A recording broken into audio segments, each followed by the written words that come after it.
have an internet medium. After I got back from Europe, I spent 40 days in Europe, and 39 days I didn't pay for a hotel. I found someone in every town of my visit who belonged to a let system who would put me up in exchange for an IOU for equivalent accommodations when they come visit in Canada or their friends. Okay, a 5-hour IOU, and I emailed it to them. I started a special email account listserv called unilets-termel-jc at degroups.com. And there I advertise that I'm willing to play accordion, I'm willing to do talks, I'm willing to do this, translate, and I want accommodations, and I want this and that. And my transactions are there, that these people gave me a night's accommodation in Hamburg, Germany, and I owe you a night back here. Now, anyone else can go there and pay them too with their emailed IOU, as long as their group, or someone from there, can come back to your group or town. Now, John, I seen the term, I don't know if it was an email you sent me, but the world's richest pauper, is that you? Well, that's what the Arizona Republic titled the... Well, you pull out that prop. Tell us how you got that title. Well, now, it sounds like people are always trying to give you a dig. What is this? Well, no, the point is... You seem like a pretty good-natured guy. I have fought 10 cases to the Supreme Court of Canada, okay? And 3 of them I fought in forma pauperis, as a pauper, which means that I was poor enough that I qualified to call myself officially a pauper. All right? And if you look at his socks, there are holes in his socks, so it's true. Oh, yeah. You know, absolutely. Oh, here it is, the world's richest pauper from the Arizona. That's a big newspaper, million circulation. No, John, what kind of travel? Where do you travel? What kind of travel do you do? And maybe you can tell me where you've been. Well, it seems like you've been around a bit. Well, I did a speaking tour of New Zealand in I believe it was '95, and then starting in Denver '96, I did the United States. '97, I did Britain. Was it '98? Yeah, '97. No, it came out in '97. Anyway, in '98 I did Britain again, I think. '99 I did the European tour, and 2000 basically it was all around the States. And you did it all on these email accommodations? No, not all. No. How about plane fare? Are you able? No, not yet. Not yet. Okay. But if the stewardesses ever find someone on a let system where they enjoy staying, why wouldn't the airline accept that let's money if they can pay her stewardess with it, who pays her rent with it, right? I mean, it's not hard to understand. It's the same thing as money, but you just don't have any interest. So you don't have any date for payments, no whip at the end of every month meeting all your bills because the accountant's got to calculate all the interest.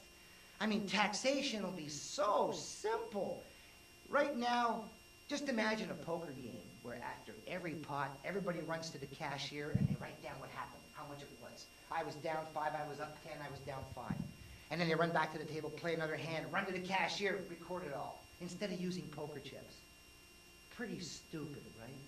Well, what do you think we're doing in every store when we're ringing up sales tax on every transaction? We're accounting for every itty-bitty little transaction because of the stupid way we do taxation. We do it backwards. Right now, they tax up front and then budget what they spend.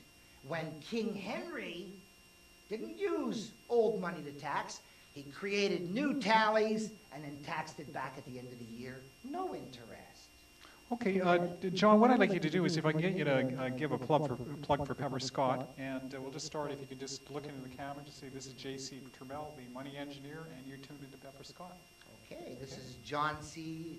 Termel, the engineer, the banking systems engineer, and you're listening to Pepper Scott. Okay. Okay, let's, one other thing, we'll just, what else can you want to talk about the Herald there? Have we talked about the Sun Herald? The police arrest.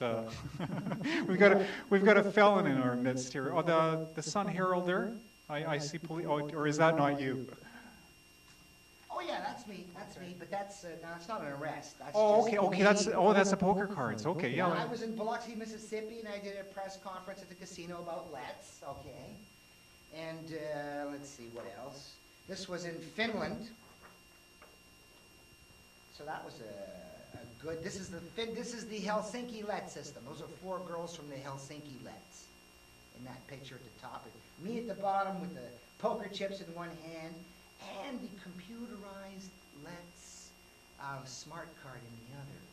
They got lets now where you can get a Let's smart card, you can plug it into a reader, someone else plugs theirs into the reader, and you can transfer Let's credits from your card to their card. And that's what that reader is in my other hand. I should show that more often. And of course, this was an article from, this was Bonn, capital of Germany.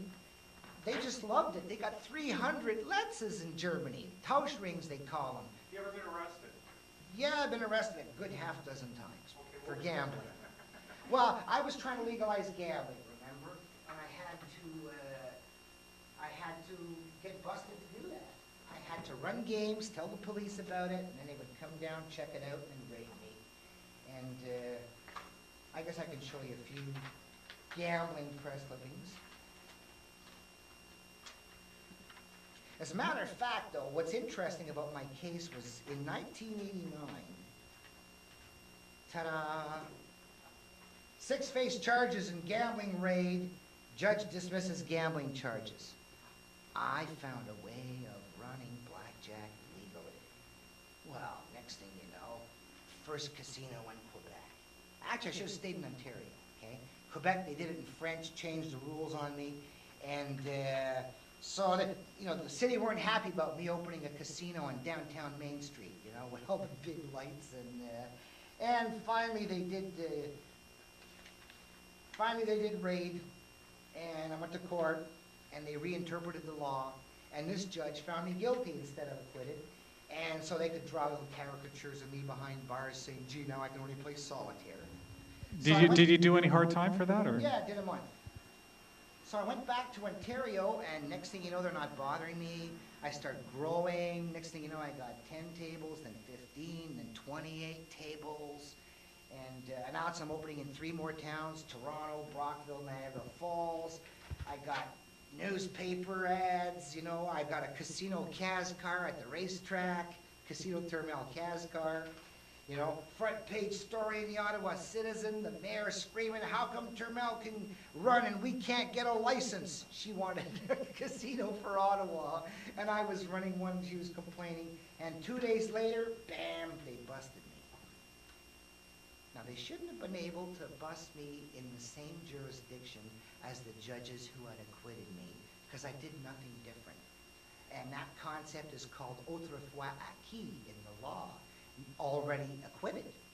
And so I tried to raise this double jeopardy issue with the judge, and he says, well, I have no proof that nothing's changed yet. So we kept going on, and finally when they admit that nothing changed, we even used the same statements of facts for both cases, they were identical, he still found me guilty, even though the other guy on the same statement of facts had found me innocent first. Now the point is, an equivalent judge isn't supposed to contradict an equivalent judge. That's what they have courts of appeal for. And they should have appealed the first judge's decision acquitting me. Now, this guy should have been a lawyer. Well, they've called me the granddaddy of guerrilla lawyers, and I've been in the Supreme Court of Canada 10 times, mainly helping fight bank foreclosures. I don't know if you were listening in the early 80s. Did you ever hear the allergic lady from Smiths Falls, Mrs. Metcalf, who was being evicted from her house? You know these bubble people? What, an actual, like the bubble way type of thing? You know those people with all the allergies they can't leave without Oh, wearing okay, a what, bubble? she was the bubble girl? Yeah, she was Canada's first bubble girl, but her bubble was her house. And she couldn't pay her mortgage, and the banks wanted her bubble. So I basically came up with a stiff the bank kit. And I said, if a criminal can stall before going to jail by appealing, why can't a poor person stall their foreclosure by appealing? And I came up with a stiff the bank kit, which allowed them to do that. And I had a whole bunch of people use it. See? Turmel plans to clog courts. And that's why the Supreme Court of Canada changed their rules. And this was my anti-foreclosure kit with instructions, notices of motion, affidavits of defense. And I had a whole bunch of people use it to stall their foreclosures. Dozens and dozens and dozens of homes were delayed. Eventually they got kicked out, but the point is, you live in the house rent-free while you're fighting. That's the neat thing about fighting foreclosure. I like that. I like beating the They have landlord. to, they make a claim. Good, for- brother, that's good. They make a claim for one amount, and once that amount is made, they can't ask for any more than the longer you take. Actually, my most famous foreclosure was a Toronto couple who were evicted in 1993. They were the Woodhouses, and they were the ones who had a little boy killed who fell down a manhole in the CP yards or whatever. And anyway, I kept them in their house for 33 months, rent-free. My longest ever stiffed the bank. And what 33 months, what did that translate to in rent or mortgage payments? I don't know what their rent or their 30, 40 grand, something like that? I would guess. Geez, that could help on the long run. Yeah. So the point is, it's, I've had many ways of fighting the banks, and all the time screaming abolish interest rates. So anyway, this UniLet's proposal at the UN, I got a chance to go to the Millennium Forum at the United Nations and make an address and give a lecture on LETs. And the Millennium Forum passed the declaration suggesting that they set up a UniLets, a United Nations agency called UniLets, which is an alternative time-based currency. In other words, tomorrow, well, had these Millennium Summit boys passed the Millennium Forum Declaration, you would have awakened the next day with a new kind of bank account at your bank. You could have an American account, a Canadian account, and a time dollar. A United Nations time dollar account. And you could write checks to people worth time, and they could write checks to you worth time. And you could print, and you could make these checks in a standard denomination and use them as currency. And the dunce class of 2000, they didn't include the UniLets in their declaration. So the Millennium Forum of World's Poor People say, give us an alternative time-based currency called UniLets, and the Millennium Forum of World Leaders didn't. Okay. Yeah, I guess we're going to be wrapping up here with John. I just want to thank him very much for coming into the studio. You really got a mouth on you, buddy, but that's good. You've been very entertaining, and I've enjoyed your company. And I guess I'm going to leave the final word up to John, and he can give his message to the internet. I just got to point out that, when that first thing came out now what's neat is you've got all this royalty in government, and I managed to sneak on the page, okay? Oh, I think that's wonderful. The lone outsider, they call me the lone activist fighting debt. Anyway, when they put me on the royalty and government page with Her Majesty the Queen, in the original 1997 Guinness Book of Records, it almost went to my head until I saw the American version where they put me on the same page as the world's biggest bagel.